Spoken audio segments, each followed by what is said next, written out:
Let me ask you first, before we get to earnings, about this vaccine. I guess you're going now for phase 3 trials, and I wonder what enrollment is like and what your expectations are. Good morning, Matt. Yes, we absolutely are in phase 3 mode now. We have vaccinated almost 10,000 volunteers in the UK, and we are well on our way to vaccinating 5,000 volunteers in Brazil. We may even scale up that study, make it bigger. And we also are enrolling volunteers in South Africa, where we plan to run a study with about 2,200 volunteers. And we're just about to start in the US, so we are certainly in full swing in our phase 3 program. Pascal, good morning. Anne-Marie in London here. You said you don't want to make a profit. You don't plan on making a profit from the vaccine during the pandemic. But what about when the pandemic is over? What are your pricing plans going to be? Well, Anne-Marie, our focus right now is actually to deliver this vaccine and deal with the pandemic. And the reason we wanted to do it at no profit is that we thought, this is clearly an example of a disease that we have to tackle globally. We are all in it. Everybody has to be vaccinated and protected.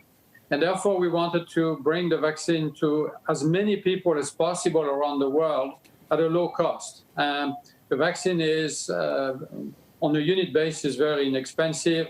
We've set up several supply chains around the world. We have today 2 billion doses of capacity. We want to increase this further so we can vaccinate everybody.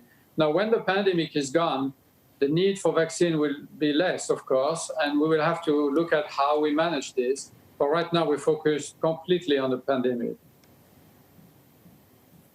So you don't have any idea about pricing afterwards. And as you point out, Pascal, it's relatively, inexpensive to produce. But, of course, you pay for research and development. This is what you do, right? You make a drug and then you sell it to people who need it at a profit. Still no idea about what the prices will look like? Well, actually, when we're in the post-pandemic phase, our view is we will continue to provide the vaccine at very, very low cost for the low and middle income countries so that they can vaccinate their people. And we intend to make a profit, but a reasonable profit in the richer countries. Our pricing will be appropriate. It will be reasonable because we really want people to be able to get vaccinated. And definitely in the low and middle income countries, we will continue to make sure that the vaccine can be accessed by everybody. Pascal, on both sides of the Atlantic, there's these reports about Russian hackers. Were you a victim of this Russian hack, and what impact, if so, has this had on your research? Well, we have looked at this, and of course, our systems are very sophisticated from an IT viewpoint. We have some of the best cyber defense that you can imagine. Actually, we have a tremendous team. They are in contact with the US and the UK government cyber defense units. So we are very well protected.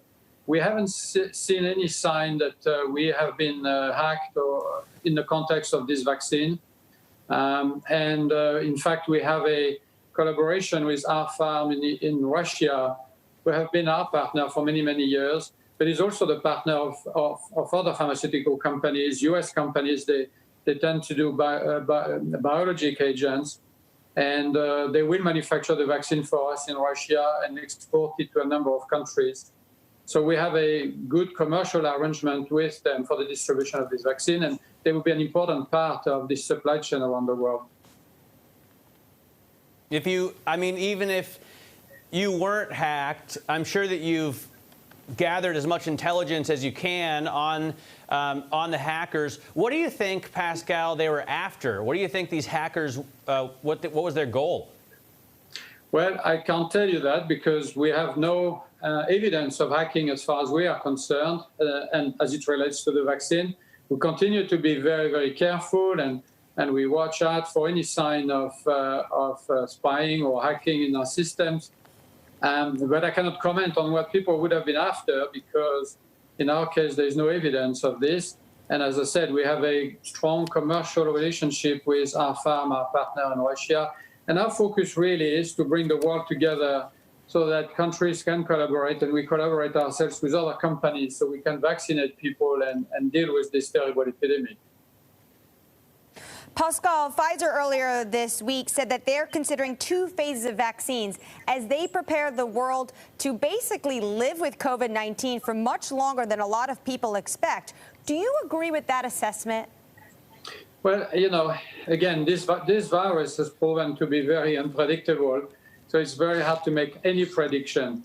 But if you listen to the experts and if you look at what is happening, it is quite likely, not sure, but likely the virus is here to stay and come back. And maybe this disease will become a similar disease as the flu. Right now, the focus of everybody and in the industry, many companies are developing vaccines, is to control this pandemic.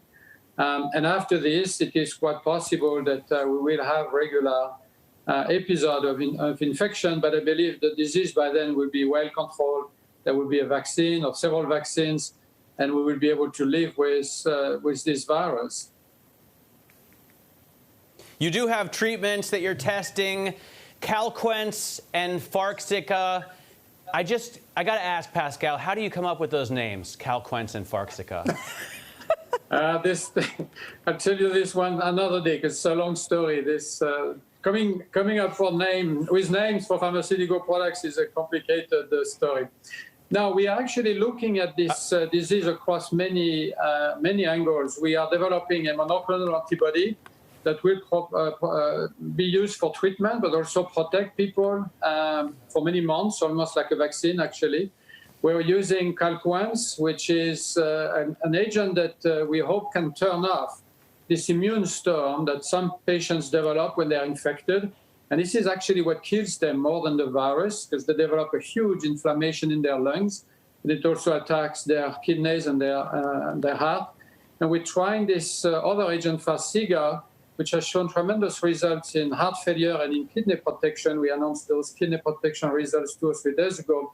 We're trialing this drug in COVID patients. You may know that people who recover from COVID often have problems with their heart or their kidneys. So the idea here is to protect the kidney and the heart during the disease.